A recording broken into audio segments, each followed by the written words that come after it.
Good morning, everybody. I'm John McPherson, and I am your 2025 NC Realtors President. I want to welcome everyone here to our first virtual broker summit. And I just want to say that I appreciate each and every one of our brokers in charge out there. When I first got in the business, I was asking one of my broker in charge friends, what's it take to be a broker in charge? And he says, John, you take a sharp pencil, you shove it in and out of your eye 4 or 5 times, and if that feels good, then you have what it takes to be a broker in charge. I want to thank all of our staff. What a great event this is. We have almost 400 brokers in charge from across our state that are attending. And we hope that through our presenters today, that you're going to get a couple of strategies that will help you with your job. And also, we want to connect you more and more with NC Realtors and the stuff that we do to help you service our end users, the clients. So before we get started, there's a few housekeeping things. Tomorrow, you'll receive a follow-up email with a short feedback survey. Please fill that out. By filling this out, it will allow everybody to know what worked and what didn't work here today. And then you'll also get a link to today's recorded session. More than anything else, that is, in case I tell yet another stupid dad joke, you have the ability to remember what it is. And so I appreciate that. But it's also an opportunity where you can share parts of this with your team and allow them to hear some of the ideas that are presented. All right, so to get that rolling, our first session is a special one. I hate to say it, but I'm a fanboy. Every time I see him, I try to get a picture with him and catch up with him. His wife's family does live in the Lower Carolina, but we'll allow him to be part of North Carolina because we certainly love him. And that is the Chief Economist for the National Association of Realtors, none other than Dr. Lawrence Yun. Good morning, sir. Good morning, John. Thank you, President McPherson, for inviting me to share some thoughts with the great state of North Carolina. John and I, when we were speaking at various local associations, I remember being together with him in Fayetteville, Boone, North Carolina, in the Raleigh region. So certainly as one of the leaders, he has traveled across the state trying to touch as many realtors as possible. I always enjoy visiting the state. So I think everyone is interested in what's going to happen on the interest rate policy next week. And I think more importantly, what's going to happen for the rest of the year and as we go into 2026. I have slides to share. Certainly, you can peruse at your leisure, reinvestigate. But the market condition, as you know, the unit sales have really not recovered so far. And in fact, it's been almost 3 straight years of difficult unit sales activity. Home prices, in the meantime, is at a record high. So all the clients of your agents, they are doing fine. They are happy.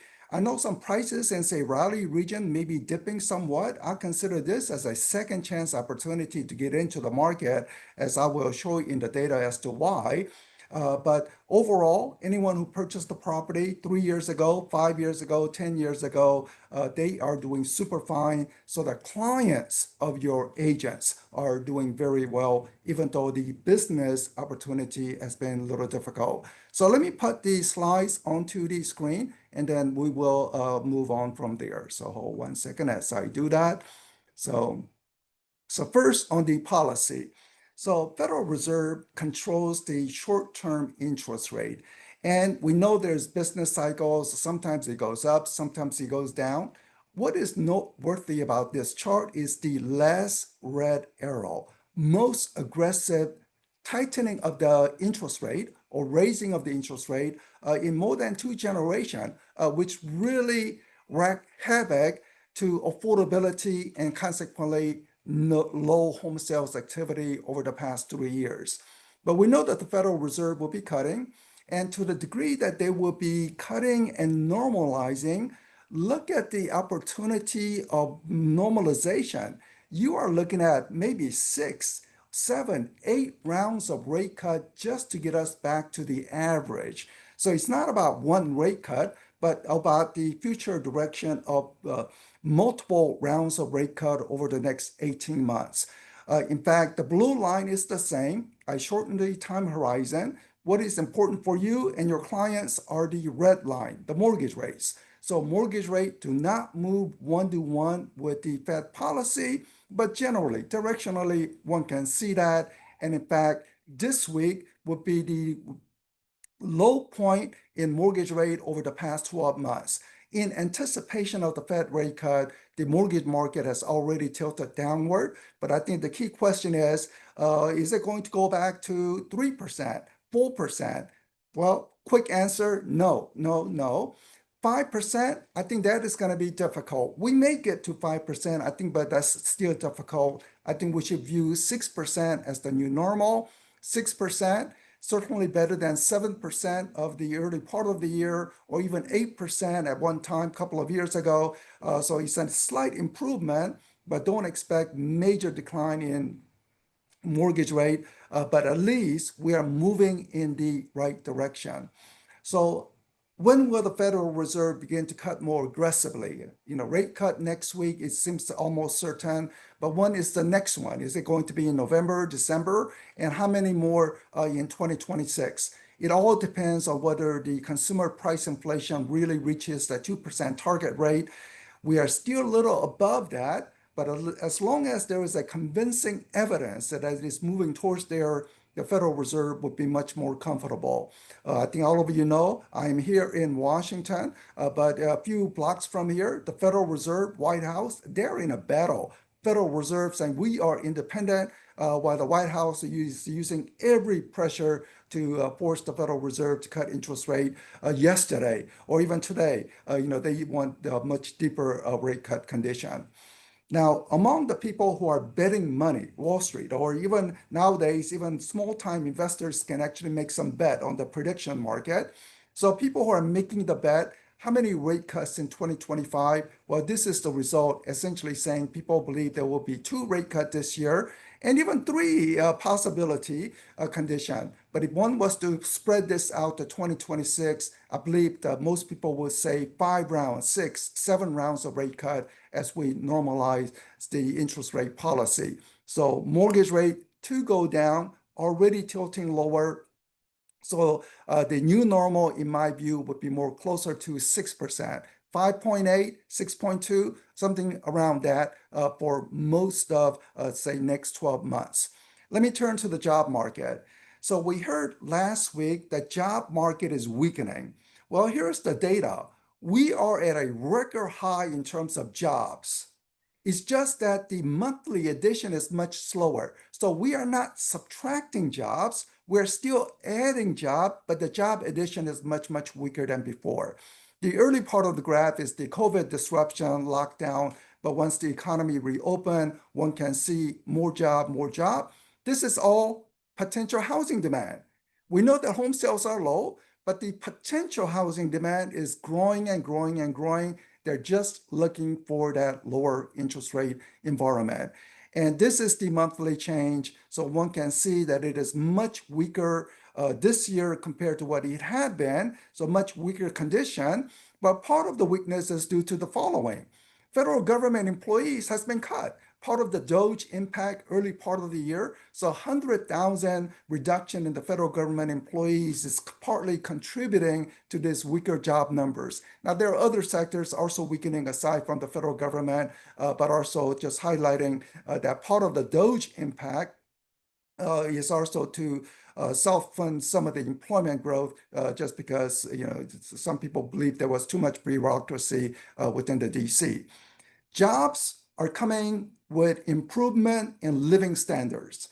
Red is the wage growth, while the blue is consumer price inflation.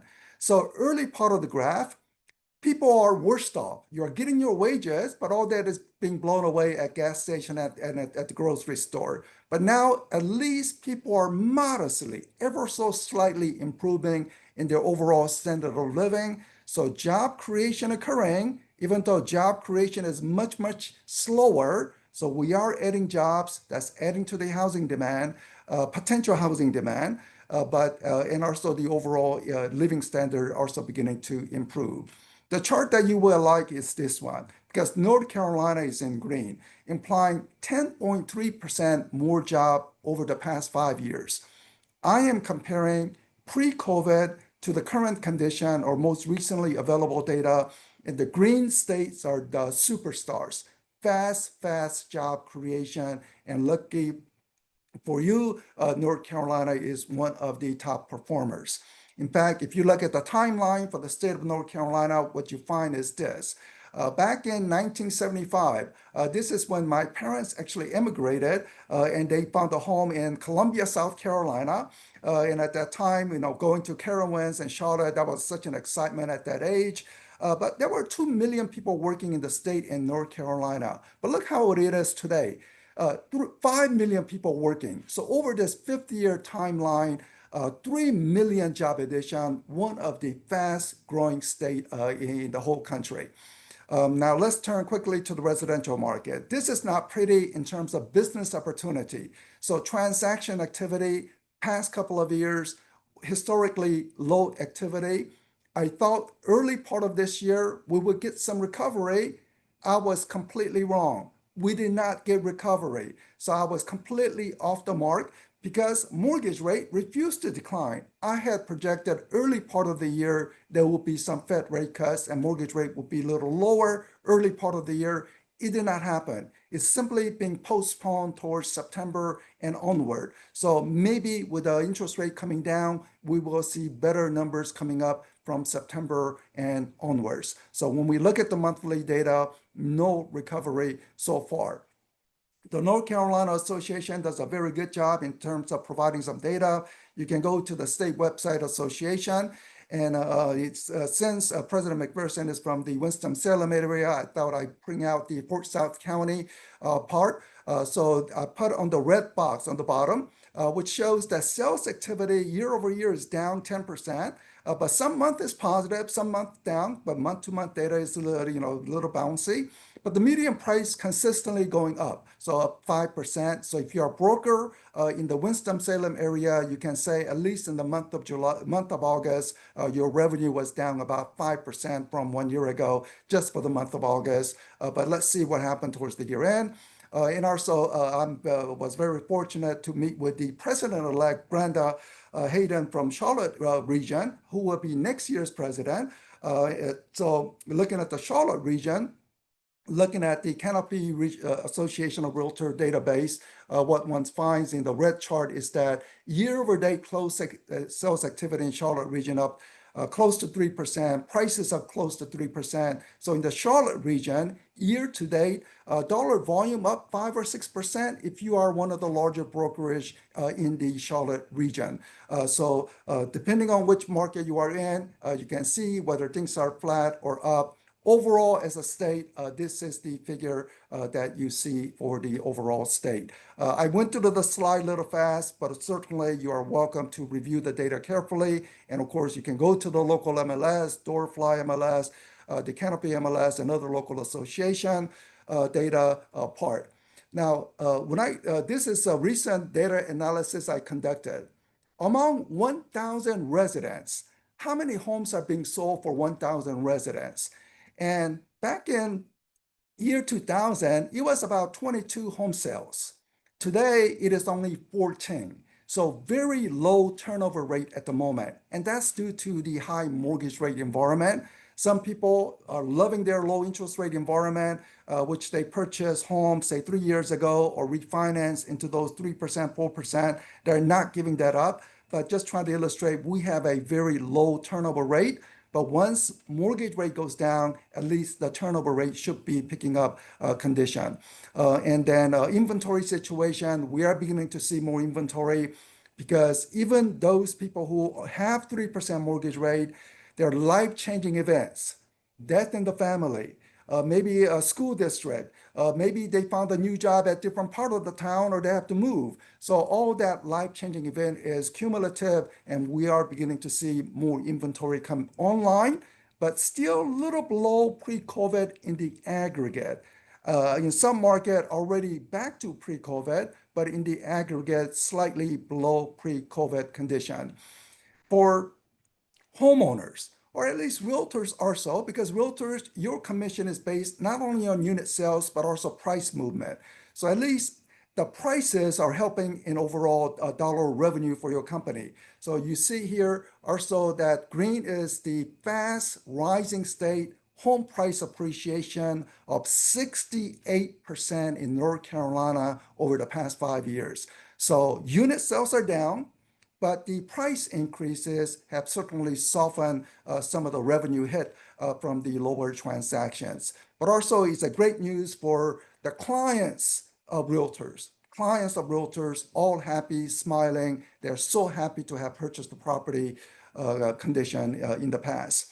Because of the price increase, real estate net worth essentially at an all-time high.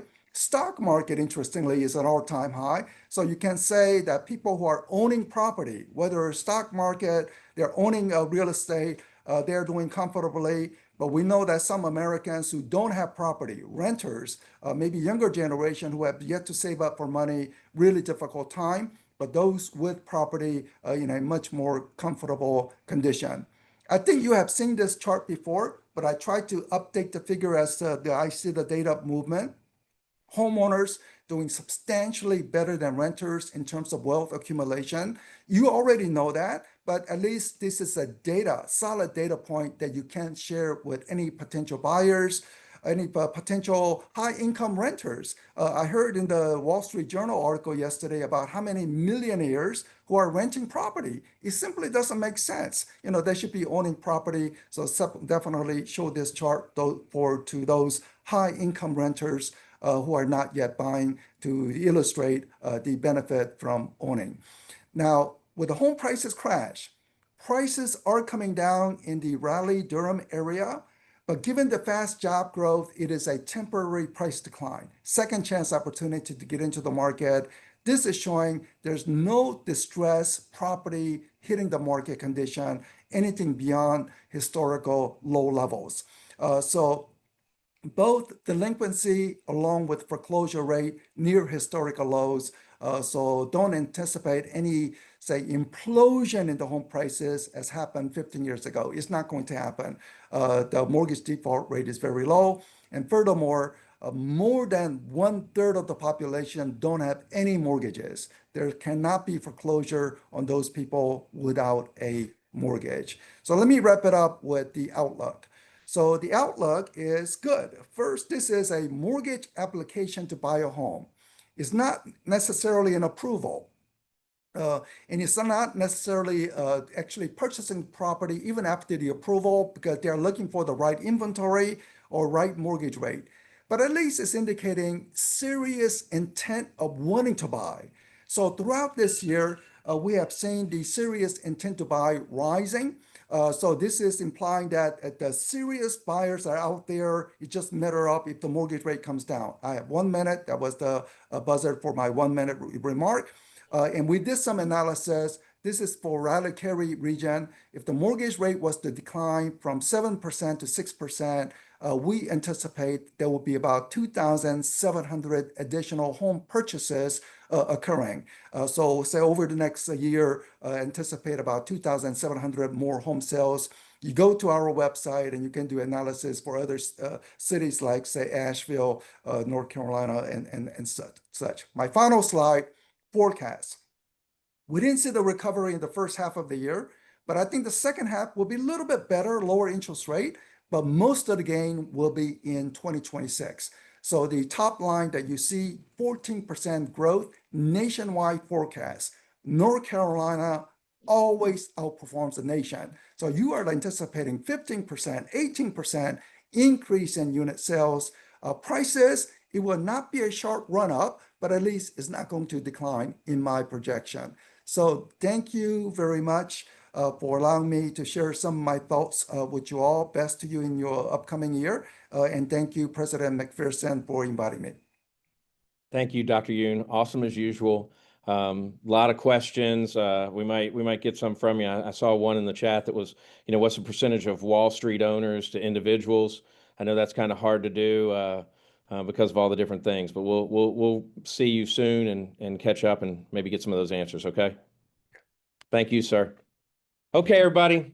He's awesome. You know, as I said, I'm a fanboy, but I was privileged enough to meet Dr. Jessica Louts in Wilmington, and she is freaking awesome too. She will be at our convention in Cherokee. We will be there from October 20th to the 23rd, and I highly encourage you to go. We're trying something new this year.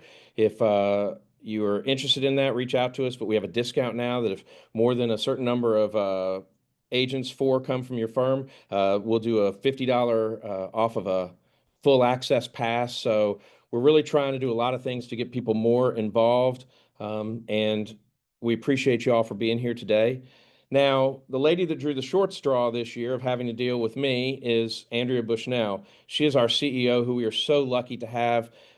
She won't tell you this, but I mean, she is so well respected across the nation. Her number 2 just got hired away, so now if you see her walking without one arm, that's because her right arm's gone. But we're working on getting that put together. But the great thing about Andrea is she will let you know what needs to be done to take care of the members. And I know that she has some very great ties up at NAR in helping us with things. And I just appreciate you, Andrea. And I just wanted to say, hey, tell us what's going on, member value, membership numbers, all that kind of stuff that you're going to update us on today. Thank you, John. Thanks for the introduction, and welcome everyone to our first ever BIC Summit. We are so thrilled to have all of you here. My job is going to be pretty simple today, and that's to talk about the value of membership. And for me, it's an easy conversation to have because I think that there is so much that we offer to our members that it's an easy conversation. But I would be remiss if I didn't start by saying that you all belong to the 3-way agreement of the National Association of Realtors, which means that you get amazing value from the National Association, your local association, as well as your state association. And while I'm here to talk mostly about the value that the state association offers to each of you, I really do want to impress upon you the changes and the value that NAR is bringing to the BIC community. I get that NAR went through kind of a rough stretch there for a while, and they're still working their way out of it. However, they've really refocused and they are spending a lot of time on their 4 pillars of service. And those include a nationwide uniform advocacy platform. They've had a lot of advocacy wins on your behalf. They have unmatched real estate research, as you can tell from Dr. Yoon's presentation. They have education, including accreditations and designations. Additionally, they have cutting edge technology, legal and risk management resources, which they offer to all of you. They are available. Go out to the website, take a look around. There is so much information out there that is there for you to use as you navigate the waters of your own businesses. And so I do want to talk about that. I do want to say that I know you know the value at your local associations because you're there. And so you probably see the value of the local association firsthand, probably daily, weekly, monthly. The state association, we're kind of right in the middle, right? And we offer some tremendous benefits to you. We operate off of a strategic plan. We have 6 pillars. NAR is currently operating off of 4 pillars. We operate off of 6 pillars. So we're collaborative. What does collaborative mean? It means that we collaborate with local associations, other stakeholders, our BIC community, to identify long and short-term strategies to ensure a functional, cohesive, and sustainable framework to meet the needs of all of our members. We're prepared. We position the association to respond to industry changes, and boy, have there been industry changes of late. When you just look at all of the legal changes and the forms changes and things like that, we are on it. We are prepared. We are out there. We are being responsive and quickly responsive to your needs and those needs that are shared with us. Influential, we're definitely influential. This is all about increasing our political influence to aggressively advance real estate interests through advocacy, political action, and consumer and member engagement. We're focused, if nothing else, we're focused. We consolidate and streamline all of our committees, our programs, and our services to remain relevant and responsive to our member needs. And finally, we're integral. And this is probably the thing that you've maybe seen the most. When we're talking about becoming the leader in member messaging on the value of the realtor to our members, clients, and consumers. Hopefully you have seen our Realtors Know campaign, which is a hallmark of our PR campaign, if you will. We're reaching our members in a way we've never reached them, but we're reaching the consumers also. And it's all about making sure that they know your value and why any consumer who's looking to buy, sell, rent, property management, it doesn't matter. They should always engage a realtor because you are there and you're the professionals. So hopefully you've enjoyed that. Hopefully you've seen some of our TV ads, some of our billboards and things like that. That program is ongoing through the end of the year, and then we'll reassess and actually measure it to make sure that it's having the impact that we want. We also have, when everything we do is based on our strategic plan, but we have several resources that I want to make sure that I highlight today for you.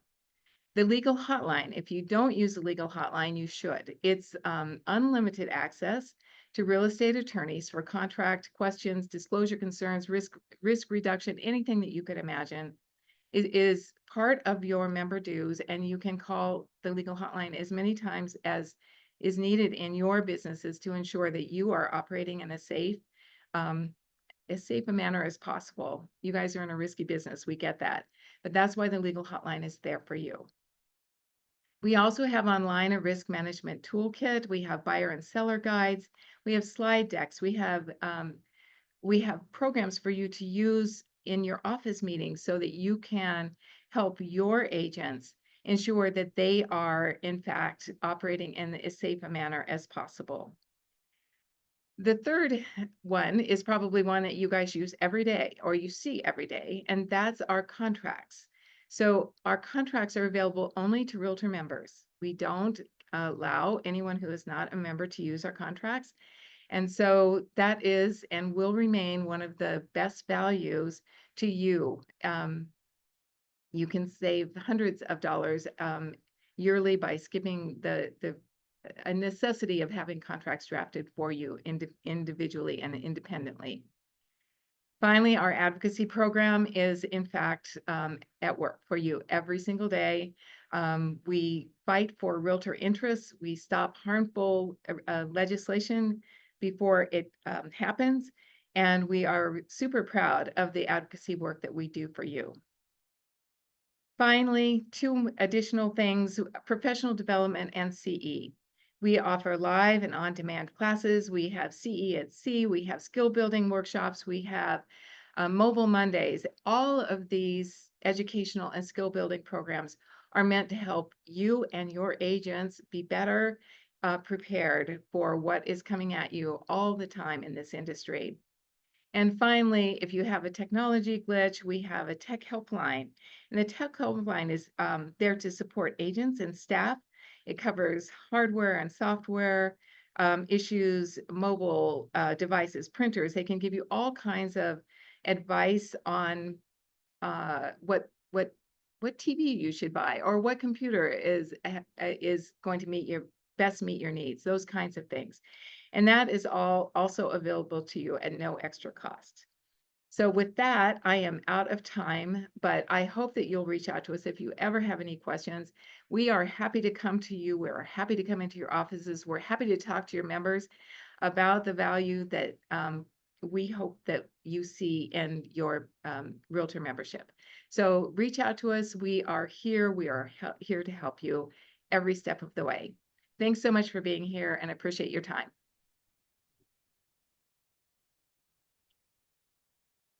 Thank you so much, Andrea. I want to say thanks. To give an example, folks, we were at our state convention last year, and a regional representative of one of the firms in the state was like, "I don't understand this. You guys explain this. So what's going on?" And I'm like, "Hold on." And I got in touch with Andrea, and they were able to walk into a room, take a call, and immediately explain why this was going this way or that way.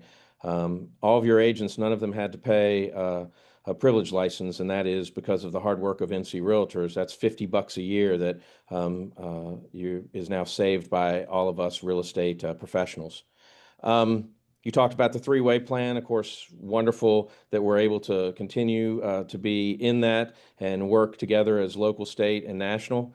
And then the other thing is people are saying we need to do more, we need to do this. Our leadership team has traveled across the state. We're going to hit all 100 counties and all 43 associations this year.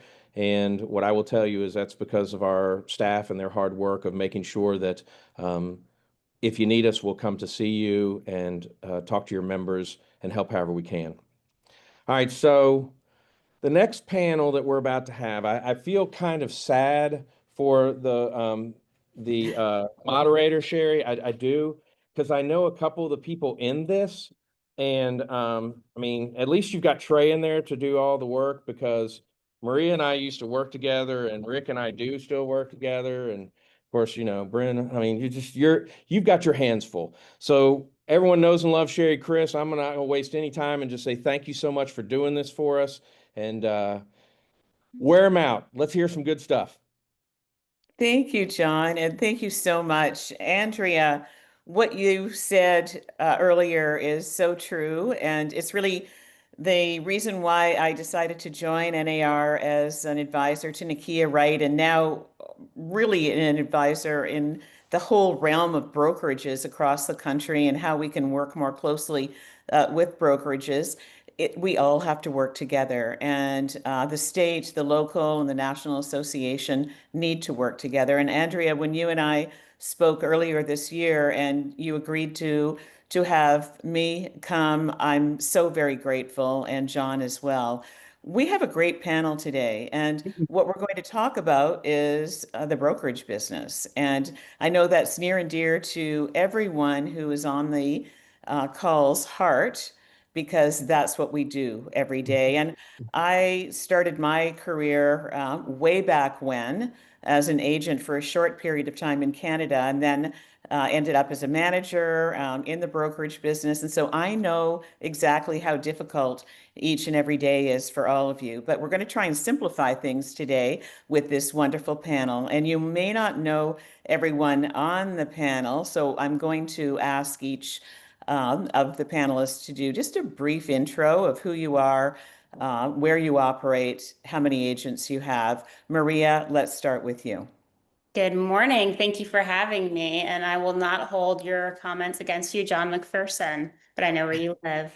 My name is Maria Kazakis, and I am the president of Berkshire Hathaway Home Services Carolinas Companies. And we operate as York Simpson Underwood in the Triangle, Pinehurst Realty Group in the Sandhills, BHHS Carolinas in Charlotte and in Winston-Salem, and as Yost and Little in Greensboro.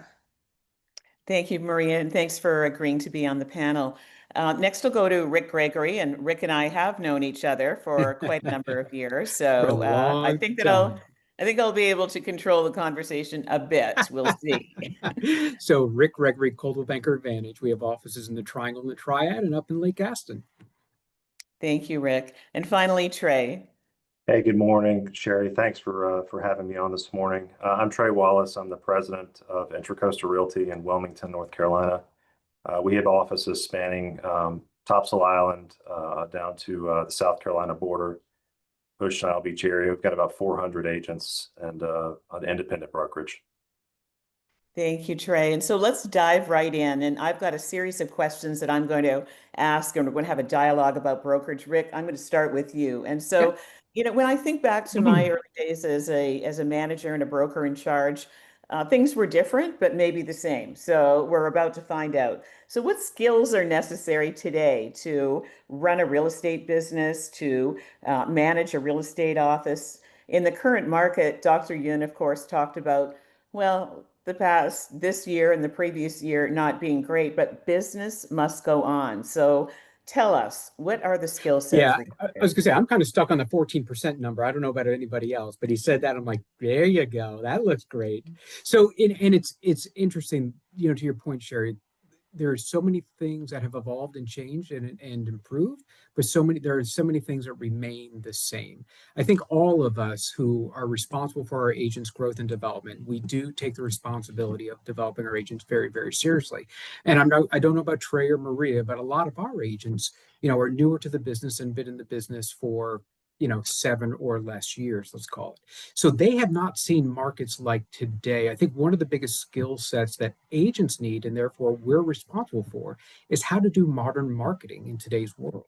I mean, pricing continues to evolve significantly as inventory levels change and as days on market change. And, agents struggle with proper pricing. They struggle with, for many agents, not knowing how to interpret the data. So we all have access to information more than ever before, but so many times agents don't know how to convert what they're reading on a piece of paper, right, to what it means to their clients. And then the strategies for marketing a property itself. I mean, everybody, more and more we see people doing video, which is outstanding, and doing reels, which is outstanding. But in truth, the videos are getting kind of dull and same, right? There's very little differentiation. So I think the biggest part for a residential real estate brokerage today is ultimately we have a responsibility to develop our agents, to teach them how to price, to teach them how to understand data, and to teach them how to market to both themselves and serve their clients well.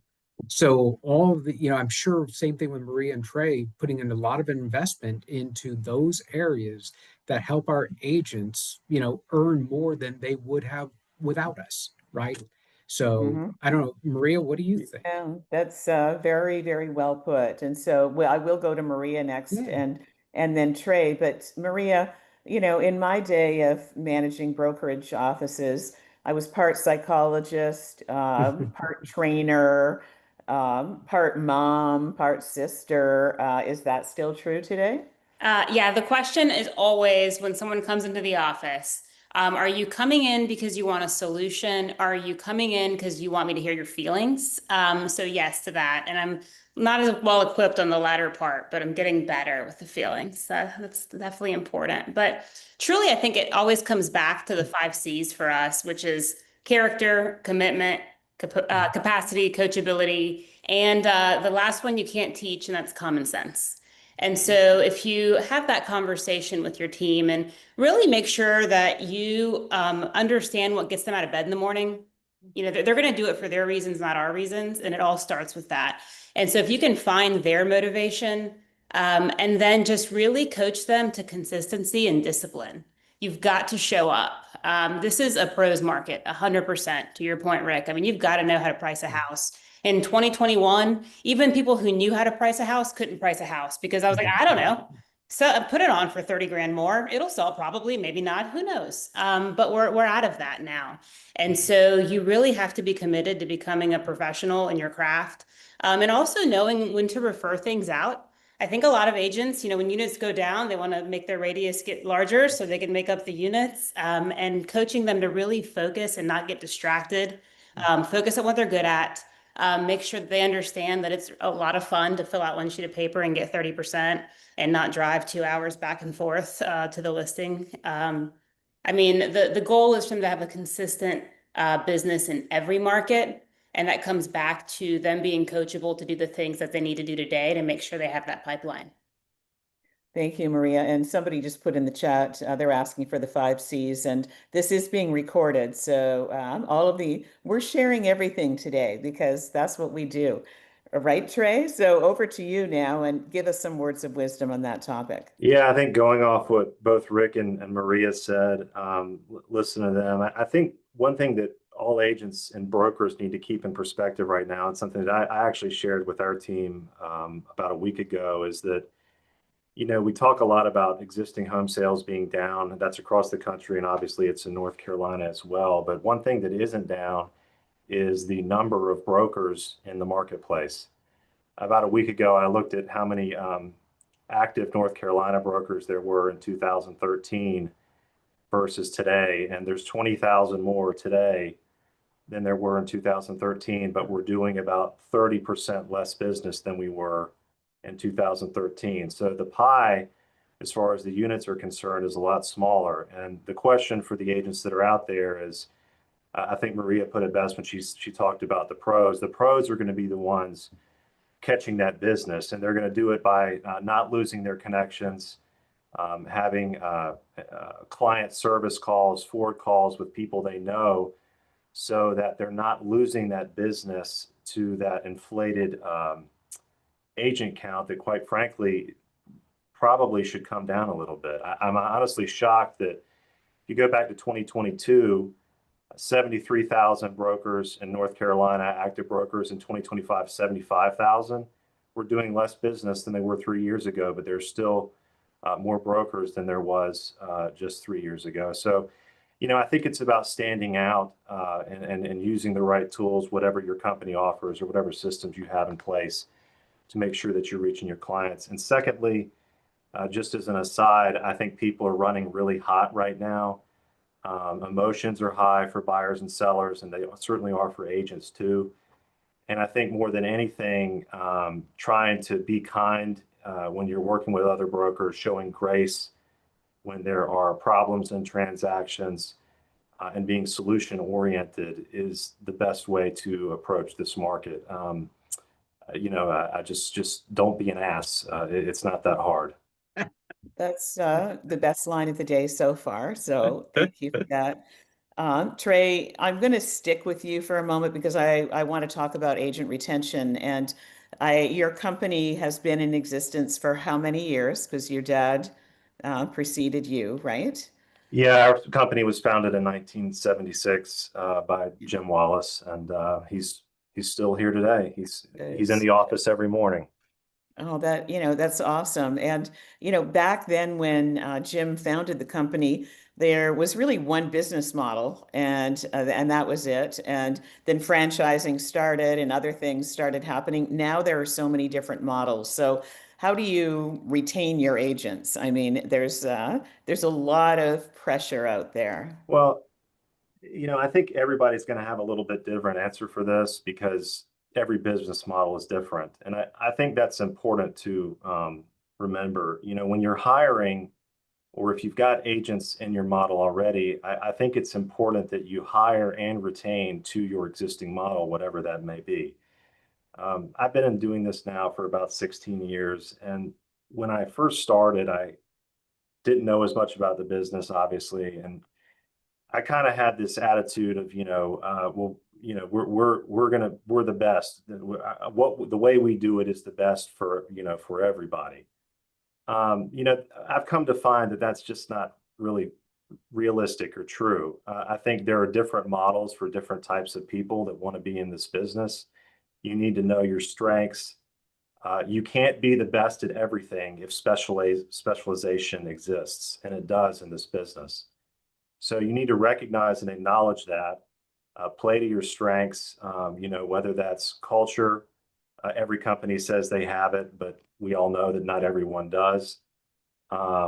It could be, what you provide, whether it's a full service offering or if it's a more limited service offering, they both have merit.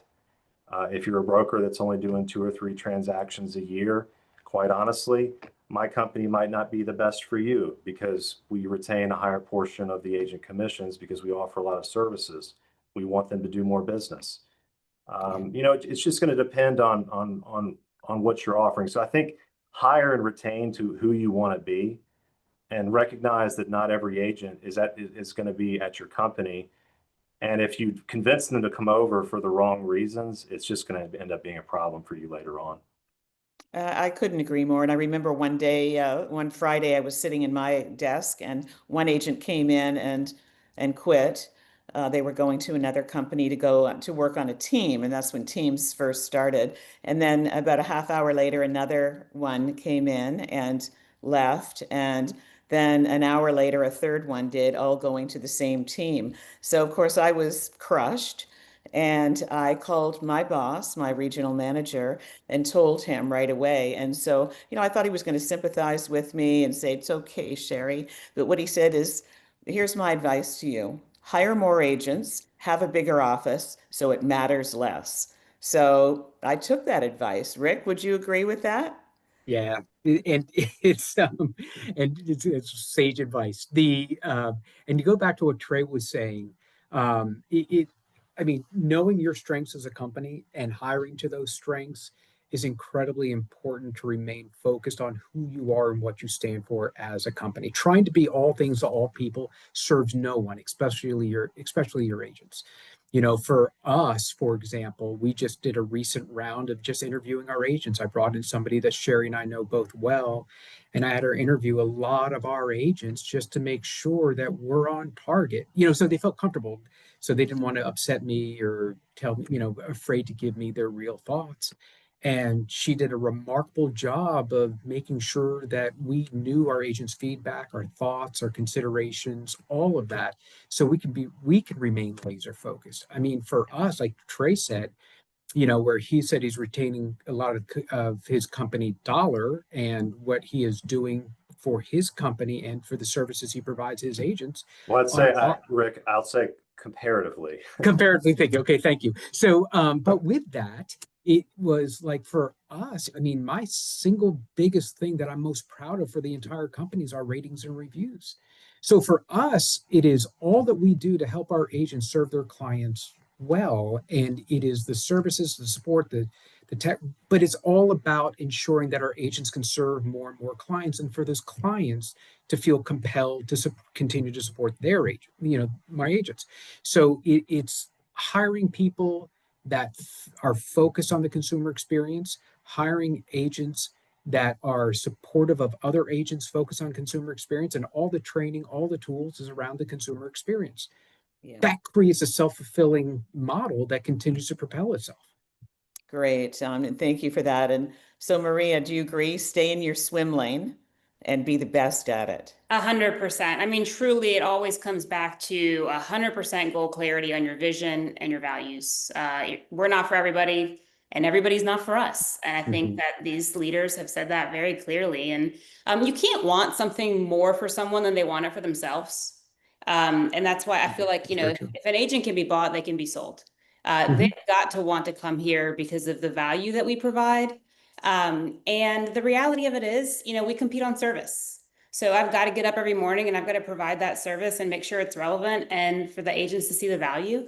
And I think a lot of companies, you know, with new models coming in, kind of get distracted and try to compete with those models. And then there's that, you know, erosion of company dollar that prevents them from continuing to provide the level of service that their existing agents signed on for. And so that's my best advice is don't die in the middle, you know, commit to who you are. And if you are high split, low service, great. There is a big place for that in the market and vice versa. But just know your vision, your values, and be able to articulate it clearly. And then in terms of engagement, I mean, it's our job to bring that value and stay up to date. And there's so much content out there right now, and it's awesome. I mean, being able to hear from industry leaders from the comfort of your own home or office, you know, via Zoom is amazing. The other side of that coin is there's so much content out there, and our agents need to know what's important and what's a distraction, and really kind of lean on us to vet some of that stuff for them so they can focus on generating and servicing their business. You know, I love that. And when you talk about content, I want to jump to that question right now. And NAR just launched a new tool, actually. Lawrence, I call him Lawrence in the office.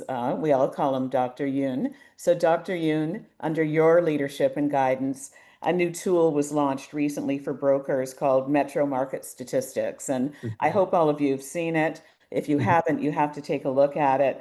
But it offers information to brokers and brokers in charge to help agents strategize within the own market. What is the demographic of buyers, you know, home ownership demographics, home buyer profiles, etc. And so how important is data and information right now? Maria, you say yes. Rick, I'll come back to you, and I know you're going to agree. We can't just sit at our desks and let things happen. We need to understand exactly what's taking place in the marketplace, especially a market like this that is down. Rick, how would you expand on that? Well, so and the data piece is incredibly important today, but it's not just access to, it's understanding it and understanding how to share it. So what we found that we were making the mistake of is we would send tons of data out to the agents all the time, expecting that they really understood what they were reading and understood how to share it with their clients in a way that made sense for their clients.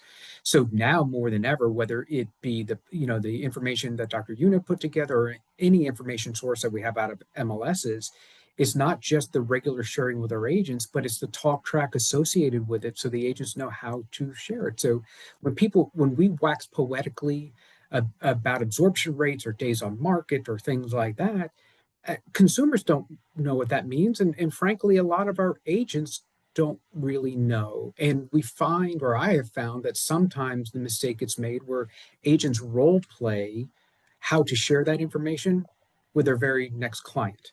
So it's far better for us to be able to spend time, whether you're using an AI tool set or whatever the case may be, to be able to take the data elements, put it into a talk track that agents understand. And it's not an intellectual thing, it's just they don't have the time to process it and how to use it. So it is, how do you take the information, how do you apply it to an agent's business, and how do they share it with their clients so their clients are better informed, which kind of goes back to the pricing thing and everything else.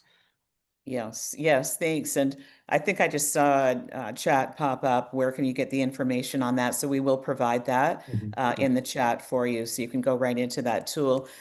Trey, I'm guessing you're going to say data is very important. Well, obviously it's important, and I spent some time in the new tool, and it's pretty cool. I'm glad to see that NAR is looking a little bit more metro level, state level data, which is something that I don't believe that they've done too much of in the past. You know, that traditionally they've broken up the country into the 4 quadrants: the Northeast, South, West, and then I think Midwest, or I can't remember exactly the nomenclature of it, but I think getting that local data is great. We get a lot of great stuff from NC Realtors already. You know, Yeah. some of this stuff is, you know, it can be very minute, like small items, interesting data points, but how do you use it in your business? I really just try to look at it collectively. You know, what is it telling me, especially when we're able to start comparing the numbers since they just launched this, maybe versus a year ago or a few months ago from now. But just looking at Dr. Yoon's presentation and the data that you can get on the metro market stuff, 2 things that jumped out to me were his mention that the record high job numbers leading to high housing demand. And then he went forward and showed that North Carolina's job number growth has been some of the highest in the country over the last 5 years. And our price gains are some of the highest since 2020, almost 70%. So, I mean, really looking at that plus other data, it's like just as one kind of point to notice for me is that I think we're sitting on a bit of a powder keg. All indicators show that there is tremendous buyer pent-up demand across the state, and you know, whether that's going to release this year, next year, I mean, I don't want to predict at this point, because just like Dr. Yoon said at the beginning of his presentation, he was wrong about his prediction for this year. So, you know, predictions are predictions. They're not fact or reality until they happen, but everything indicates that it will happen. It's just a matter of when. Yes, exactly. And, you know, for brokers everywhere to be knowledgeable and to be able to articulate to your agents, you know, exactly that it's a strong market, and and it's going to be even stronger, and back it up with data. That helps with recruiting and retention as well. If you're making it right now, I mean, you know, it's only going to go up from here, just like it did in 2010 or 2011. Yeah, we all like to hear that. I want to move on to a very hot topic, and Maria, I'm going to ask you to lead this out. AI. So what do we do with AI? You know, I use ChatGPT for pretty well everything, and it works almost all of the time. But how do we take that and have our agents use it, or we as leaders use it successfully in business? I believe it's a mindset shift, truly, to ask yourself, you know, if I'm doing it in front of a computer, can AI help me with this? So challenge yourself when you start your day. to kind of ask that qualifying question. For example, yesterday I did a quick CMA and MLS. I was like, here's all these MLS numbers. I want to drop them into my CMA, put it into ChatGPT, and put it in a list with commas. Old Maria would have copied and pasted and copied and pasted. And so now if I can do that, if I can save 3 minutes here and 10 minutes there at the end of the day, I've got some time that I can funnel into other productive activities. But you have to be careful, because I also got an email yesterday that ChatGPT wrote for the person who sent it to me, and I'm dyslexic, so do not send me a paragraph after paragraph after paragraph email that could have been 2 sentences with a lot of big words that I know you can't define. So we have to be careful and make sure that we're using it as a tool and not as a replacement for the human mind, because ChatGPT's level of discretion is not mine or yours. Exactly. And it is going to be, well, we want to make sure that it's new Maria now, right? And not old Maria, but with caveats attached. So we can't use it for everything. And we certainly have to be careful in using it for contracts and things like that. We know that. Rick, anything you'd like to expand on the AI front? Yeah, and it's interesting. I think, like Maria said, old Rick versus new Rick. We use AI in nearly everything, from recruiting to market assessments, how things are written. I think where we have to be very careful is to realize that AI is a constantly learning machine and becomes informed by the input of others. And what I do worry about, and I do catch from time to time, is agents making the mistake of putting private information into ChatGPT. So it's a risk that people don't realize. If part of your AI strategy as a company is to have a server-based model where you have, whether it be chat or whether it be Genesis or something as the modeler, and you're keeping all your information contained within the server, well, that's one thing. But if you're like nearly everybody else and you're using a Google platform in Genesis or ChatGPT 5, when they went from 4 to 5, it cut off a lot of people from 4, and that messed everybody up who are using it as a model in their tools. So everybody just needs to realize that. Just be very careful if you're using AI you have a multiple offer situation because a house is priced well and you're running all those offers through chat to figure out what's better. You're all of a sudden you're making private information public information. Exactly. Unintentionally, right? So I think anytime we can use AI to forge better relationships with our clients and our agents, and we can use AI to streamline and or better inform how we do what we do, that's outstanding. But we should never let the technology dictate our business model and practices. We should define those first and then see how the system or the technology can further support it. Sherry, it reminds me of the early days with you and I, with when Wi-Fi and the internet. Everybody's jumping all over that. Yeah. And we used to go to an Inman conference and see 800 different companies all around the Inman conference, and then 2 years later, 3/4 of them were out of business and they weren't there anymore, right? Well, So there's a lot of early yes, adapters. Just be a careful. lot, and not everyone will make it, that's for sure. Yeah. Trey, how are you using it, and what are your thoughts? I mean, we're doing a lot of the same types of things that Rick described. I mean, I think more to my thoughts, I think a lot of people know what the use cases are at this point. You can use it for all types of stuff, but I think my biggest advice is just to use it thoughtfully. I think that the biggest concern I have with agents and in my own staff and others using AI is using it to step outside of your zone of expertise. So if you need its help with something and it provides you with an answer, and then you go present that answer to a client. Maybe it's an analysis of some pricing or something like that. If you can't explain how you came up with that answer, nobody wants to hear that they hired a realtor just for them to have used an AI to formulate Exactly. the price of their home. If you want to use that behind the scenes to help you with some guardrails or some guide rails, then great.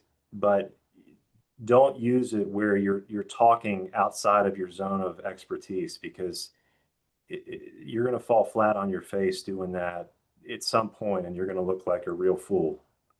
Absolutely. And, I'm going to give you a personal example of AI, which, it might be a little bit embarrassing, but last weekend I was at brunch with a gentleman who's prematurely gray.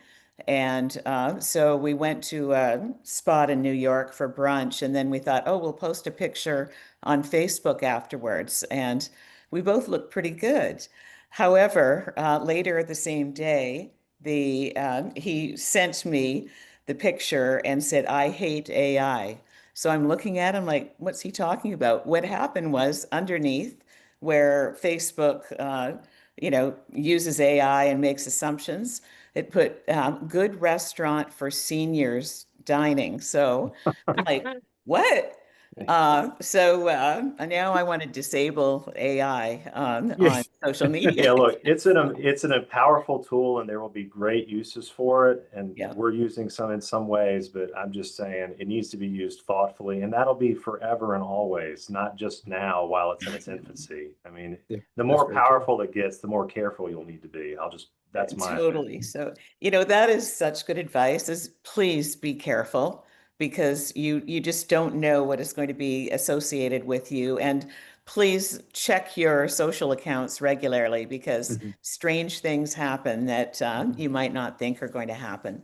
So we've got about 7 minutes left, and I have one final question for all of you. And Maria, I'll start with you. And we're in a changing industry. We've never seen so much change, disruption, unusual circumstances, difficult market, change in demographics, one demographic not buying, baby boomers not moving. There's so much going on, but change also brings tremendous opportunity. And so what are the biggest, this is our pie in the sky final question. What do you think some of the biggest opportunities in our industry might be today for the audience, brokers in charge, but also for agents in the industry as a whole? That's a big question. I love a good mini crisis. I feel like it gives leaders an opportunity to shine. I'm like, yes, global pandemic, let's do it. Total shakeup of the real estate industry, let's do it. We have so many agents in a tough market that are having their best years ever, because it requires them to focus. It requires them to look for opportunity and challenges. And so that's got to be, it's a mindset thing first. But there's nowhere else I'd rather be in business than North Carolina. And Dr. Yoon reminds me of that every time he puts those maps up. So thank you, sir.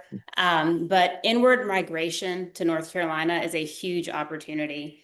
So from a relocation, business development standpoint, new construction is a huge opportunity. I think a lot of people took their foot off the gas there, kind of deferring to national builders with in-home salespeople. And that's not 100% of the case. A lot of the mid-sized, smaller builders are having to sprawl out and build, in suburbs where they haven't done a lot of business, and they're looking for an expert to help them. And then I think putting systems in place in a market like this is incredibly important, because when we have 14% unit growth, next year, you've got a system in place that you can scale. And so if you find yourself with some time, make sure you're maximizing it in a growth kind of mentality. So there's a lot of built up demand out there. And so just be ready for it. And in a world where artificial seems to be king, I think there's an incredible opportunity to be real and authentic, and people will gravitate towards that. I think Rick said it earlier, like video was a thing, and now it's so saturated. And now we've got the AI headshots. And Bill Gallagher told me in CE, I was listening maybe 10 years ago, that you got to have an up-to-date headshot. And I said, I would never be that person that let it go 20 years. And now I'm that person that's letting it go. But it has to represent you, right? Yes. So it's our role to build trust with people. So be careful how you spend your time. Don't get sucked into the online vortex, and embrace innovation carefully. Love it. Thank you, Maria. I love you, Maria. You're great. Rick, over to you. And then I'm going to give Trey the final word. Well, the one thing I'll disagree with Maria on is I'm not going to say bring on the pandemic, right? So I'm not going to do that. Listen, it's got to be something else. Now we have a playbook for global pandemic. It's played out. Like we don't have to figure it out anymore. We So, figured it out. I think the only thing I could add to what Maria said, and I think she was alluding to this anyway, which is, now more than ever, as a world continues to change, people are in search of professionals now more than they ever have before. It's in the old days, we controlled the information flow. Now we're clarifying all the information flow. Everybody has access to information. So I genuinely believe in a market where you have constant evolution and constant change. More now than ever, relationships matter, and agents engaging with their spheres is incredibly important. We all heard from Dr. Yoon that we're looking, whether 14% is the right number or not is irrelevant, right? To Trey's point earlier, we have the opportunity for wind in our sails. So now more than ever, all of us who have responsibility for the development of our agents should be doing prospecting and marketing calendars to help our agents ensure that they are engaging with their clients to bring that forward. Whether it be real estate reviews that they're doing with their clients, whether it be pop buys and drop-offs and, pie events and things like that, engagement with their clients and developing those relationships so they can maximize, the wind in their sails is going to be tremendous. So, because change brings around a lot of experts, change brings around a lot of people who, they read something someplace and they hone into that. If our agents can focus on developing their relationships with their spheres, and as brokers in charge and as leaders of our companies, if we continue to develop the relationships with our agents, that one-to-one factor that we all learned about from Don Pepper's, God, I don't know how long ago that was, right? It doesn't go out of style. Matt Ferrara, who you're going to have on later, Sherry, Matt always has outstanding stories about things that he experiences outside of real estate and how that influences his thoughts relative to real estate. Same with us. Our ability to engage with our clients and ability to engage with our agents really is going to dictate our company's successes going forward. Rick, I love your enthusiasm always. It's so great to have you on today. And Trey, you get the final word. Sure. Well, hopefully they already said a lot of great stuff. I'll try not to disappoint. A little bit different kind of look at this. Kind of in general, I think we've gone through this change with NAR and the rules over the last year, with the settlement and everything. And I think there's still more to come with that, in my personal opinion, whether it's actual changes or I think there's like this slow burning wick. Because I read yesterday that commissions haven't really changed nationally. It's somebody's calculating some sort of national average, and that they haven't changed that much in the last year. And I didn't really expect that commissions would dramatically fall or rise over 1 year. But I do think that the fundamental changes coming through our industry will change the way that our agents and our clients negotiate. They already have, but I found that even after a year, many agents are still kind of in the old framework in their mind, but they're just kind of going through the motions with the new stuff. So I think those agents that are really prepared to clearly articulate their value proposition for their firm and for themselves, because I don't think it's enough anymore to have a good brand behind you. Obviously, I think that's important. It's a big part of our company. But I look at it as 1 + 1 = 3. The agent's brand plus the company's brand is more powerful than either of them can be alone. And those that are able to articulate that best in this new climate of negotiation with commissions and the way that we're having to disclose these fees, those are the people that are going to be best set up for success when this kind of powder keg, as I alluded to, kind of goes off. The market is kind of like a light switch right now. But I think, as Rick mentioned, there's huge opportunities coming. We know they're there. We just don't know when. But those that are prepared to tackle those conversations elegantly and professionally with their clients are going to be the winners. Last thing, sorry, I just have to give the legal hotline a shout out. Whoever mentioned that legal hotline, NC Realtors, great program. Thanks. It's wonderful. And Trey, thank you for your logical take on it and answer. What a great panel. I want to thank the three of you. I think it's a wonderful time always to be in this business, which is why I am still in it and will continue as long as people will have me. So thanks again. I know there was a lot in the chat, and I look forward to seeing all of you in person sometime soon. So I'll turn Thanks, it Sherry. back over to John. Thank you. Thanks, Thank you. everyone. Wow, Sherry, what a great moderation there. That was awesome. And you guys were such wonderful sources of information. I'm getting text messages besides the ones with pictures that have been marked up of me. I'm also getting them that are people are saying, "Oh my gosh, can we do more of this, more of this, more of this?" Good. So thank you so much, Sherry. We really appreciate you doing Pleasure. that. And also Maria, Rick, and Trey for taking time out to share. All right, folks. The pride of the University of Massachusetts Lowell, our River Hawk of the day, Mr. Matthew Ferrara, is going to enlighten you with so many things. It's crazy. You guys have asked for some different things, so you know you're going to get an email with a survey, a link, slides, all kinds of stuff. They'll come through over the next few days, but buckle up. It's time. So Matthew, I'm expecting big things. Like I said, you're our River Hawk of the day, okay? Double major, philosopher, political science. The next great line of the day. What the hell were you thinking? It's all you, buddy. Take it away.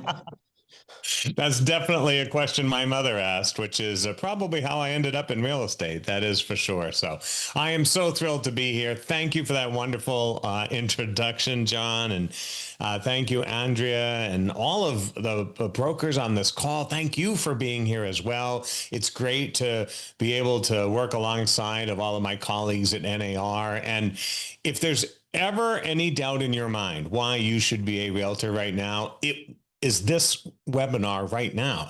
Where else are you going to find a panel of colleagues who will come together and essentially share their best ideas with each other because they know that a rising tide lifts all boats? That's why I've been a realtor for more than 33 years, and that's why I am thrilled to have a chance to pour into your buckets here today as well. So we've got about 35 minutes or so in which I'm going to try and cover a lot of things. And again, we are recording this. You'll have a chance to repeat the recording, and we'll make sure you get a copy of some slides and any references that we have in the program.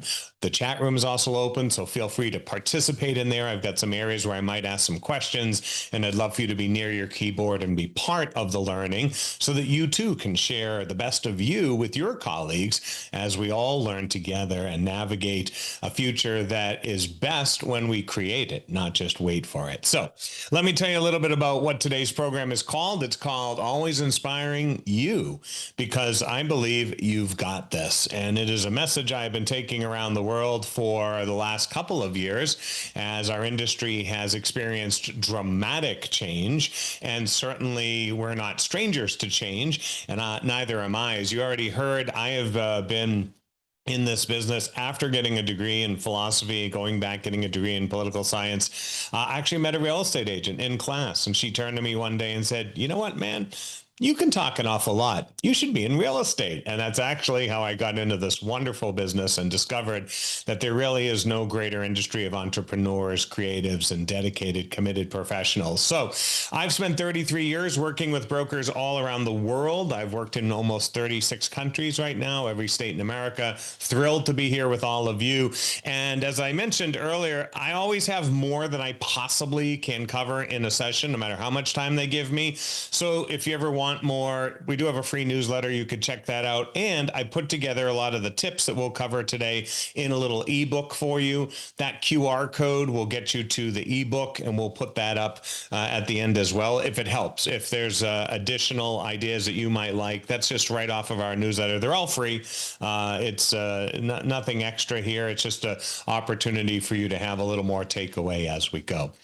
So let's jump into this concept that you've got this, because I truly believe it. We heard from 4 panelists. We heard from your association leadership, and we certainly heard from Dr. Yun and John, that, there are certainly a lot of opportunities in this marketplace. I just want to start with the proposition that when markets feel like this, and I've been through a lot of these markets in 33 years, I believe there's never been a better time to be a realtor. I don't think that's us in this picture, and I'm going to share with you a bunch of pictures from my travels around the world to illustrate my points. This is a little shot we took in Prague, actually. I think this is where the consumer feels today. I think the consumer feels like they're kind of hanging out there, and they need us more than ever to be their trusted advisor, to be their guides. And it's also true for our salespeople and our organizations. They also need great leaders like all of you on the session here today, over 175 of you live with us, and many more probably going to watch the recording. The idea is that there has never been a better time to be a leader in an industry in which people are looking for you to step up to the plate. Now, I say that because, contrary to popular belief, not everybody thinks that you should be the one stepping up to the plate. In fact, over the years, there have been a lot of things that have tried to stop us as realtors. In fact, this is a shot I took in Hartford, Connecticut, which was kind of ironic. This is actually the airport, and you would think when you go to the airport, it's all about going somewhere, but when you arrive, there's at least 17 stop signs to greet you. And I kind of thought, wow, that's a bit of a metaphor for our industry, because in a lot of ways, there's a lot of things that have tried to stop us in this industry over the years. And I don't mean just the past couple of years. I could go back 30 years and certainly chart all sorts of things, from recessions to the full financial meltdown, banks entering real estate, changes in the brokerage models, portals, FSBO sites, iBuyers, pandemics, murder hornets, you name it. They're always rolling something out trying to stop this business. And yet what I know more than ever is that whenever anything tries to stop this business, it is never a doubt in my mind that someone is going to have their best year ever. And this is me actually giving out some awards for some agents who were having their best year ever, because no matter what happens in this market, someone will be having their best year ever. They don't know that this market is better or worse than any other market. They simply know how to make the best of the conditions that we all have. So what I want to do with you is share with you some ways in which we can flip the script. In fact, let me share with you a photograph about flipping the script. I took this photo in Manhattan a few years ago of a gentleman who was practicing the flute while lying upside down on his stairs. So I took the photo, and of course I went over and said to him, hey buddy, do you mind if I ask what you're doing? And he said, well, I'm practicing the flute. And I said, what do you mean you're practicing the flute? And he said, well, I'm a musician. And I said, well, why are you practicing upside down? And he said, here's what I've discovered. I like to come outside, sit on my stairs, and practice in the open air. But when I sit normally, I get distracted by all the things that are trying to get my attention: traffic, tourists, lights flashing, etc. He said, so over time, I found that I was playing worse music because I was paying attention to the wrong things. He said, so one day I looked up at the part of the city I love the most, which is the beautiful skyline of New York City. And I realized that that's what was inspiring me to play better music. So he said, so I just flipped over upside down and started practicing by looking at the things that inspired me the most every single day. And I play beautiful music. Well, that's my message for us as real estate professionals. We need to flip the script and keep doing what we do best, which is stop paying attention to the things that think they want to stop us or get in our way, and instead start paying attention to the things that will enable us to take uncertainty and turn it into calculated risk for our agents as well as for our clients. Because by the very definition of this business, everything we do is navigating a winding road where we don't know what's over the hill. We don't know what's around the next corner. That's what we do for a living, because real estate happens at the corner of life and change. It happens where uncertainty exists. Nobody ever has a deal that goes perfectly by the book. No customer or client is coming to you simply because they're having an ordinary situation to buy real estate. We work at the corner of life and change, and many of the things that drive success in this business stem from our ability to straighten out a winding road, to navigate around the corners, and to have confidence that we can get our clients over the horizon to where they want to go. Now, keep this in mind. Why? Because even though the winding road may be more twisty and turny than ever before, the truth is there are going to be plenty of both agents, brokerages, and consumers who will get together this year and get to the destination of their choice. It simply looks a little different. That's all. It's just a different market. We don't have to say it's a better market or a worse market. It's only the market we have. Since we can't sell the market from a year ago, 5 years ago, 10 years ago, or 30 years ago, we have to be able to say this is the market we have, and there is success to be had in this market. It looks different. If we're used to that beautiful winding road through the desert and we find ourselves in the middle of the city, unable to take the turn that we've been waiting for, we simply have to change our strategy. And we have to help our agents and we have to help consumers turn their caution into a calculated risk and figure out the best timing and the best technique to get what they want, to turn hesitation into opportunity. That's what we do for a living. When you really think about what we do as brokers, we are helping people take action. We help our agents take action so they can help their customers and clients take action. But sometimes we get a little frozen. We get a little stuck and we forget what it is we're supposed to do. Little hint here, my friends, what it is we're supposed to do is not waiting around for things to change. Don't wait for interest rates to change. Don't wait for someone else to fix the market. Take whatever action you can take now. So let me show you some ways in which you as a leader can help your agents and therefore help your consumers take some changes. I'm going to start with this simple lesson my mentor taught me when I started out over 33 years ago. He said, Matthew, your organization will never grow faster than you do. He said, so start with yourself. Start by making sure you are the leader you need to be for the people who are looking to you for leadership.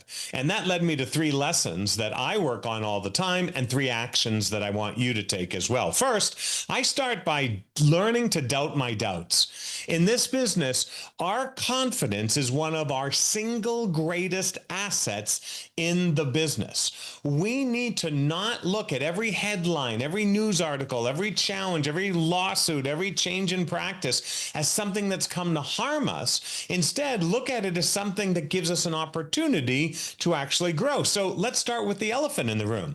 We keep hearing there's only going to be 4 million sales this year. Okay, 4 million sales. That's not here to harm us. That's our opportunity space. The market is working. 4 million times this year, buyers and sellers are going to transact, and most of them with the help of a real estate professional. Now, let's just drive it down here for a moment. That's over 10,958 sales a day, 456 sales an hour, or 7.6 a minute. My question to you simply is this: how many do you want? How many do you want in a market that's selling nearly 11,000 items a day? Do you want 1,000? Do you want 5,000? Do you want 10,000? Well, that's within 4 million. So I can't be upset that I'm working in an industry that has 4 million opportunities for me to reach the number that I will choose for my organization and help my agents choose for themselves. How many do your agents want? 10, 20, 100, 500? Still within 4 million. So when we think about this number, we can't let it psych us out. We have to doubt our doubts that 4 million is somehow bad or in the way of our success. There's 4 million opportunities this year for us to reach the goals we set for ourselves. That's the first thing I need to do as a leader. The second thing I need to do as a leader is make sure that I affirm my value. You see, in this picture, I believe that the consumer is kind of like that squirrel, and we are the gentleman who is trying to feed the squirrel something nourishing and good every single morning. When I took this photograph in London, it was amazing because this gentleman quite calmly just held out his hand with some nuts in it, and squirrels would walk over and confidently eat out of the palm of his hand. Well, to me, this didn't have anything to do with the food he was offering. It had to do with, again, his sense of value. He was valuable to the people around them. Well, if the market is working, let me also remind you of this, my friends. You are working as well. Realtors and consumers are working together more than ever. So think about this. If we look at data from 1997, I mean, I've been around, so I've got this old data, we can see that only 77% of people who bought or sold a home worked with a realtor. But last year, somewhere between 86 to 89%, 86% of buyers and 89% of sellers worked with a realtor. In fact, for sale by owners, we're at a 41-year low. This means that no matter what we've invented, all the technology, all the tools, all the opportunities to somehow not use a realtor, more people want to use a realtor than ever. So the market is working. We have to doubt our doubts that there's anything wrong with the market. The consumer is happy to be working with us. I put those two things together, and the only thing that's left for me to think about is, what am I going to do with that as a leader? How will I grow as a leader so that my agents are inspired to take steps to make the best of this market, and their consumers will do the same thing? And that's where I get to number three. Number three is, it's time for a new selfie. It is time for us to define for ourselves what it means to be great realtors in our industry, in our communities, and in our economy. And as I said earlier, my mentor used to use this phrase all the time. He would say, Matt, your company will never grow faster than you do. And it reminds me of this photograph I took in Tokyo, because there's all sorts of messages, all these signs around us at any given time. But the interesting thing about the woman on the right-hand side that I took a photo of was that she wasn't taking pictures of all the other messages. She wasn't letting anyone else define what was valuable at that moment. When I zoomed in, she was actually taking a selfie, which reminds me of exactly what we need to do right now. We must define what it means to be real estate professionals, not let that be defined by pundits or journalists or whoever else that we think has any right to say what it means to be a real estate professional. And I do this with a lot of my coaching clients all the time. I'm going to recommend it to you. And in fact, I'd love for you to get near your chat room right now and finish the following sentence in your mind, because the clearer you get on this sentence, the easier it is to exude that confidence that the market and the consumer want to succeed. And here's the sentence I want to give to you. I want you to think, how will you answer for the upcoming year this phrase, I am the kind of realtor who? I am the kind of realtor who. If something comes to mind, I'd love to see some of the ideas in the chat room. Just throw it in there. But I am the kind of realtor who. Do this for yourself. And it's easy to communicate to your agents. Help your agents do this for themselves. And it's easy to communicate to the public. We must build our own selfie as an industry. We must take charge of our narrative. And look at some of the answers that are flowing in the chat room from your colleagues. I am the kind of realtor who holds your hand through the process, who provides great value, who has decades of experience to share with agents, who goes the extra mile, advocates, always answers with the truth. That's what it means to be a real estate professional. That's what it means to be a realtor. That's the kind of realtor your agents are looking for, and that's the kind of realtor consumers are looking for when they reach out to your agents. So I really think these three areas are opportunities for us as leaders to grow ourselves first. Once we grow ourselves, we create an opportunity to grow our agents. And of course, when we grow our agents, we grow our firms, we grow our industry, and that rising tide lifts all boats. So How are we going to do that? Where do we go from here if it turns out that there's actually more opportunity than challenge in the marketplace? Well, I think you take these three pieces, right? You take first, confidence that the market is working. The market's going to do what the market's going to do, and someone's going to sell 4 million homes in that market. Let's get our fair share. That's number one. Number two, consumer is more happy than ever for our help. And number three, I know exactly who I am and what I'm going to bring to the table for value. It is time to put all three of those things together into a new playbook, which reminds me of this photograph that I took very close to NAR headquarters in Chicago. I was in Chicago one evening, went for a little walk, and I could hear the clip clop of horse hooves coming around the corner. So I stood in the doorway and took out my camera and waited for this horse-drawn carriage to come by. But what was, of course, interesting was that it was going by in front of the Tesla dealer. And so this is, of course, a metaphor for us as an industry. What is the playbook we are going to write for the future? Will we simply go on taking the horse-drawn carriage like we always have? Or is it time for us to create a new, sustainable, high-tech future for ourselves? One in which vision is as important as any other aspect of our growth. Now, why will this matter? Well, because if we make the transition from the horse-drawn carriage mindset to the electrified vehicle of the future mindset, we're going to know exactly how to help our agents. Let me give you an example of how to put that into action. You heard from your panelists. I took some great notes in the panel today. I hope you did too. But boy, you heard from the panelists over and over again that this is no matter how much the market changes, certain things remain the same.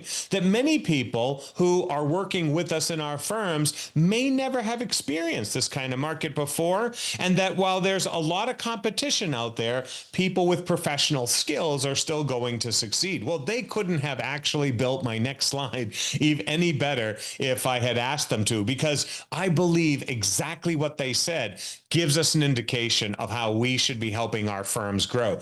This is a market for swimmers, not surfers. You see, for the past 10 or 15 years, the real estate industry has been surfing a rather hot market. Granted, there was a pullback in the pandemic, and granted, things have slowed from exuberant highs, but the bottom line is all of the indicators, Dr. Yun indicated that there was almost 50% average appreciation in home values, let alone price points.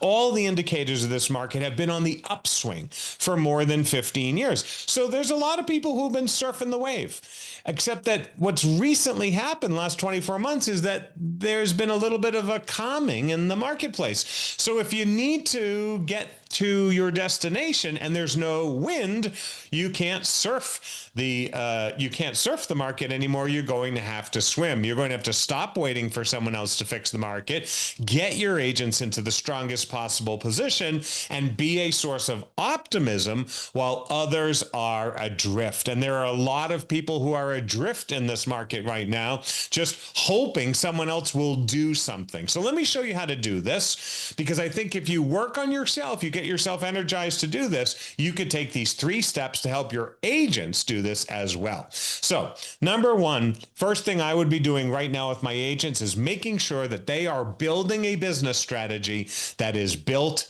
to last. Going into the last part of this year and into 2026, it is time to make sure our agents are building business strategies that they can sustain. Now, what is a sustainable business strategy? Well, let me show you an example of how to visualize this with them. This is a picture of what they call MLS in Shanghai. When I was in Shanghai on a real estate tour, we get to see some, quote, listings. And if you ask yourself what's going on here, you've got to see it as a metaphor for some of the changes we need to make in our own industry as well. Because what's going on here is that the listing agent is thriving, but other agents are burning out.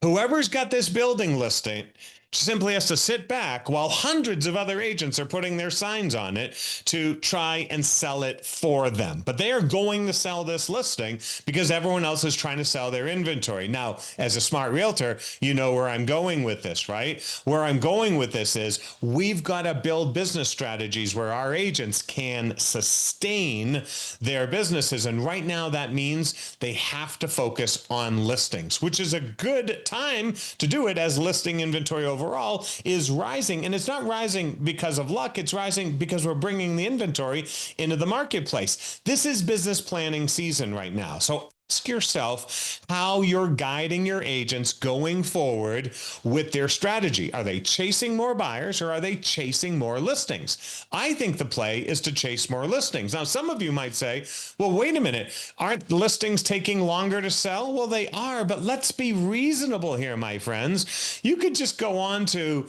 any of the major databases.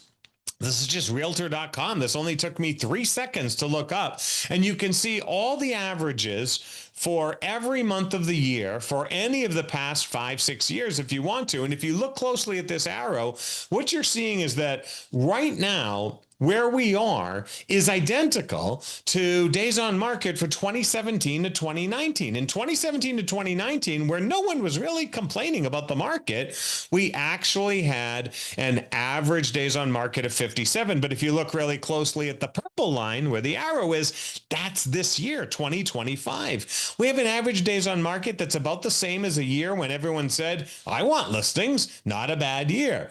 Is it different than last year? Maybe. But overall, there's nothing wrong about 57 days on market. We can't be complaining about 57 days on market when we're selling 11,000 of them on a daily basis. So what do we need to do as brokers to help our agents prioritize getting into that listing opportunity? Because if you ask them, they want to make sure that they can sustain their business, not just do more of it, but sustain it. And like that crazy picture with all the signs on one property, the listing agent was the one who was benefiting the most from that kind of market. And that's where we are right now. Well, here's an exercise that I would do with them. Grab a pen. You're going to want to write this down, and don't worry because it's in the recording. You'll get to repeat it. But here's an exercise I would do with all of my agents right now.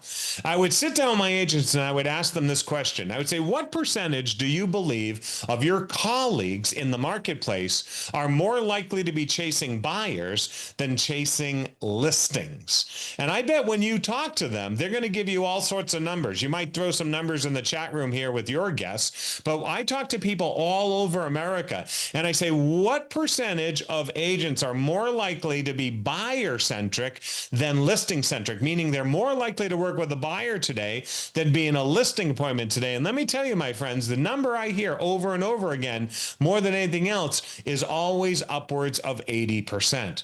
Well, let's look at the math on that, because this is important for us as leaders during business planning section. Let's say I was in an MLS with 5,000 agents. Maybe there's more in yours, maybe there's less in yours. You can do the math differently.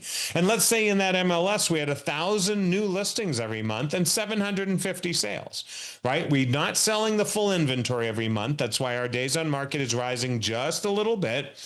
But let's say these were the markets that we were facing, which is what 2026 is going to look like. Well, here's the problem. If it turns out that 80% of agents are chasing buyers in a lower transaction marketplace, well, just do the math. 80% of 5,000 is 4,000 agents. 4,000 agents are focused on 750 deals every month. If my agents are focused on those 750 buy sides, each one is competing with 4,000 other agents. But what if they were focused on listings? Well, 20% of 5,000 is only 1,000. I have 1,000 listings and 1,000 competitors. The bottom line here is, where do you want your agents to be in the marketplace? In the busy part of the marketplace, or in the marketplace where they have a really even share of opportunity to get the business? This is why agents are burning out. Agents are burning out because they've just got the wrong mix. They're too much emphasizing the side of the business where the competition is the greatest, and they're leaving the side of the business where the competition is about 1-to-1 wide open. And this is why they generally run out of opportunity before they run out of time. And if you think about this, even if I were working with the buyer, that's great. I get one deal from working with the buyer. But if I work with the seller, as soon as I sell their home, they become a buyer. I get two potential sides for every deal. And since most most sellers only interview one agent, I really have a great opportunity to tap into my sphere of influence. And this is the kind of change in strategy we want our agents to be thinking of as we go forward into 2026. Are they building businesses to last? Are they building something they can sustain? Because if I said to an agent, which is more likely to give you revenue in the next 90 days, 3 buyers or 3 listings? Well, with the days on market of only 57, we know what the answer is to that. I am more likely to have closed deals if I have 3 listings versus 3 buyers. It doesn't mean we don't want to help buyers. It simply means that we must adjust our strategic mix to work in a market which has a flat number of units this year. It's not rising. And so we need to work the right side of the market so that we don't burn out. So that would be the first thing I would be doing with my agents. And the cool thing is that we get to do it now during business planning sessions with our agents. Now, the second thing I'd be doing as a leader right now as we go into the fall is I would be actively changing the narrative. Remember, we talked a little earlier about making sure that we had confidence that the market was fine and that the consumer is fine. Well, I would share those things, but I would go even further. I would change the narrative, because if it turns out that the consumer is holding on, pausing in the marketplace, it could also be that some of our agents are just holding on. They're treading water in the marketplace. And we need to change the narrative for them as well. And well, we start, obviously, with giving them some good data. We show them what's happening in terms of total units. We also have to recognize that some of them are on the edge of throwing in the towel. And so we want to be careful. I'm seeing this all the time. And so I think of my role as a leader as an opportunity to step up and prevent people from becoming discouraged. Let me just show you an example of it. I was in a Facebook page the other day with a bunch of other realtors, and I was seeing all sorts of posts. Hey, I'm old school. This might be the last year in real estate for me. There's just too much drama. I've been in since 2016, and the industry used to be a lot of fun, but with all the drama, it's not fun anymore. Wow, I would be concerned about that sentiment going around.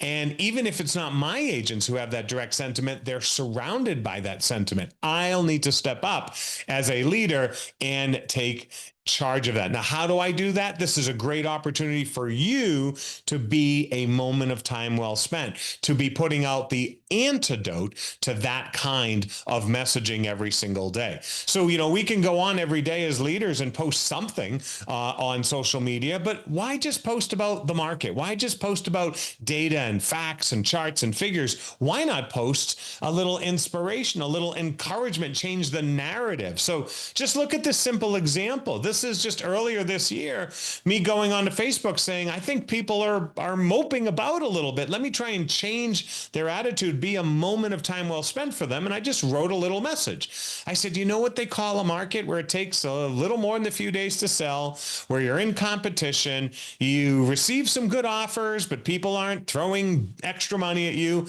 They call that market normal. And you know what they call people who make dreams come true in a normal market? They call those people realtors. And look at what happened. 720 plus people liked it, comments, shares. I can become a source of inspiration for others, and so can you. You don't need hundreds. You simply need to make sure the people within your voice, the people you can reach, are hearing positive inspiration from you. That's the kind of messaging we need as brokers today. As brokers, we need to be the voice of encouragement, enthusiasm, and optimism.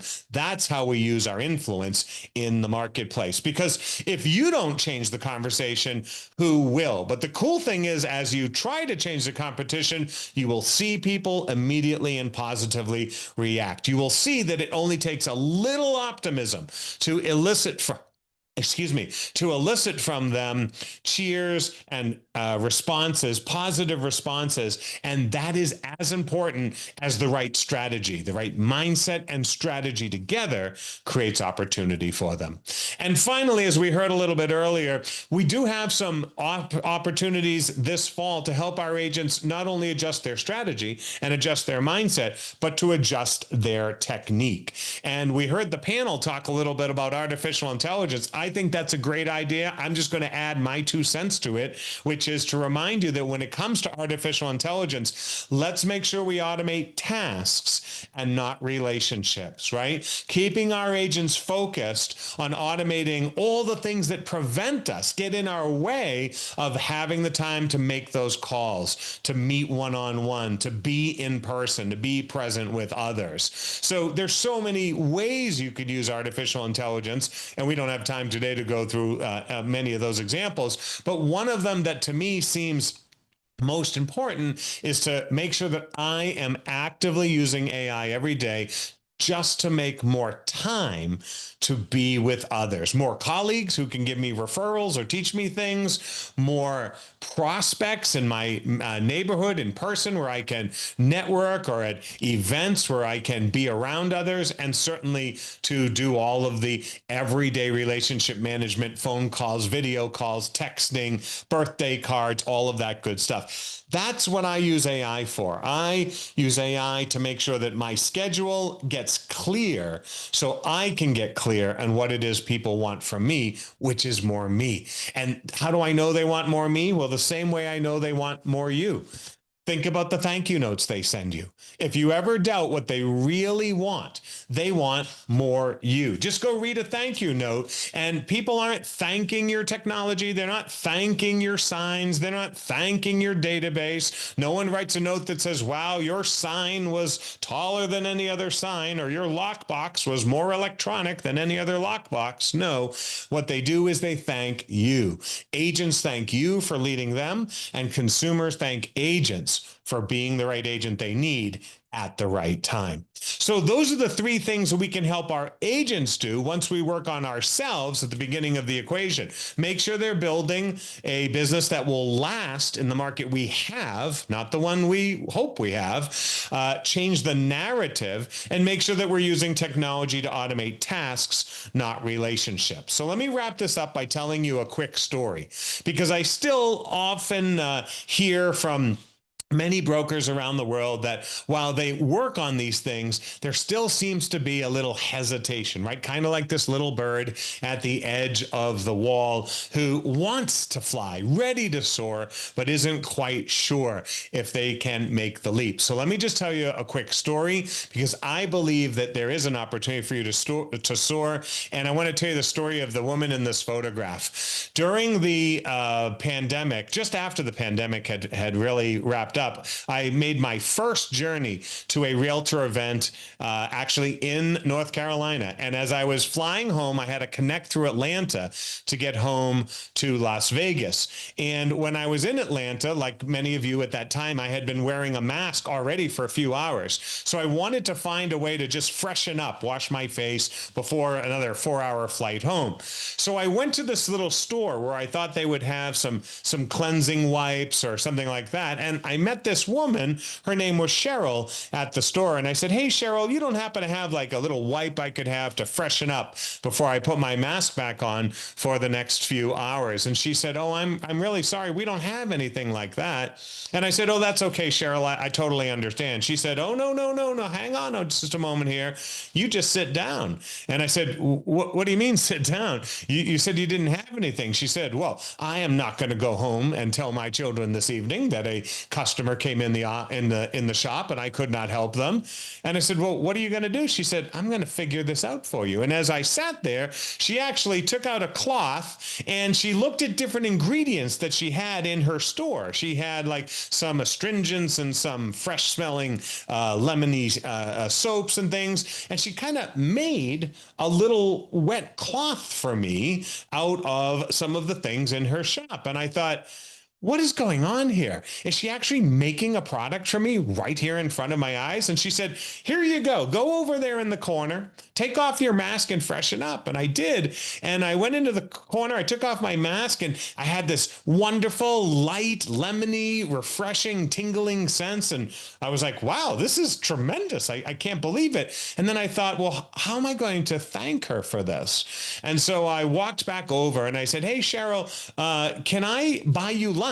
Can I at least, I don't know how to pay for this, but could I at least, buy you lunch, give you a few dollars out of my pocket so you can have lunch on me? And she said, have lunch on you. Why? And I said, well, because in addition to solving my problem and making me feel, fresh and cleaned up before my next flight, you've taught me a really important lesson.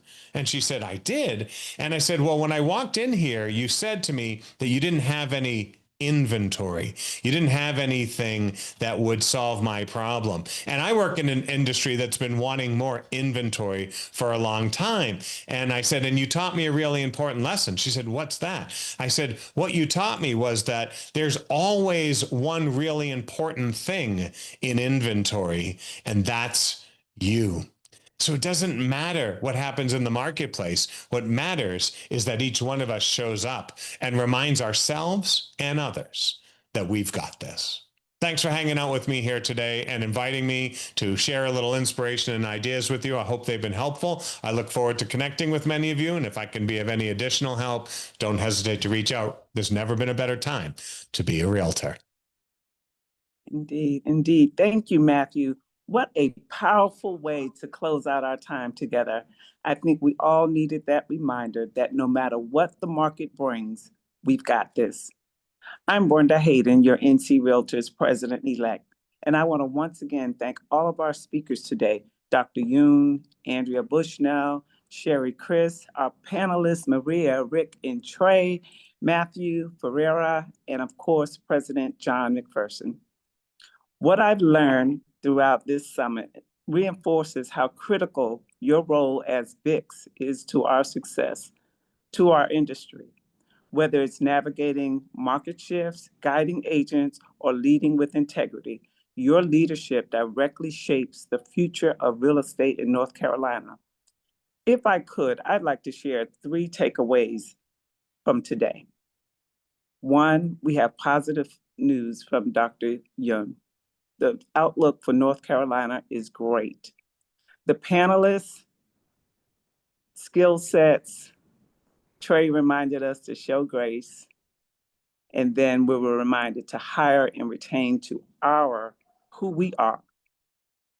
And Matthew, market is for swimmers, not surfers. And as BICS, it's our job, especially now, to teach our agents how to swim. This summit reflects NC Realtors' ongoing commitment to strengthening our partnerships with brokers and leaders. BICS are vital to advancing the goal of our strategic plan, and we're dedicated to ensuring your voice, your perspective, and your leadership are central as we move forward. And we don't want this conversation to stop here.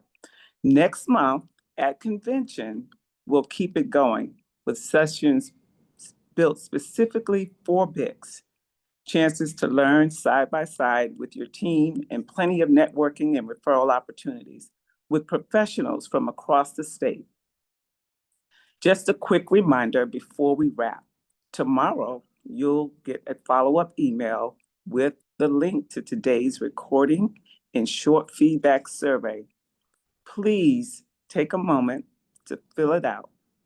Your input really does shape how we plan these events moving forward. Thank you again for spending your morning with us and for everything you do each day for your agents, your clients, and your communities. We look forward to continuing this partnership in the year ahead. Have a great day.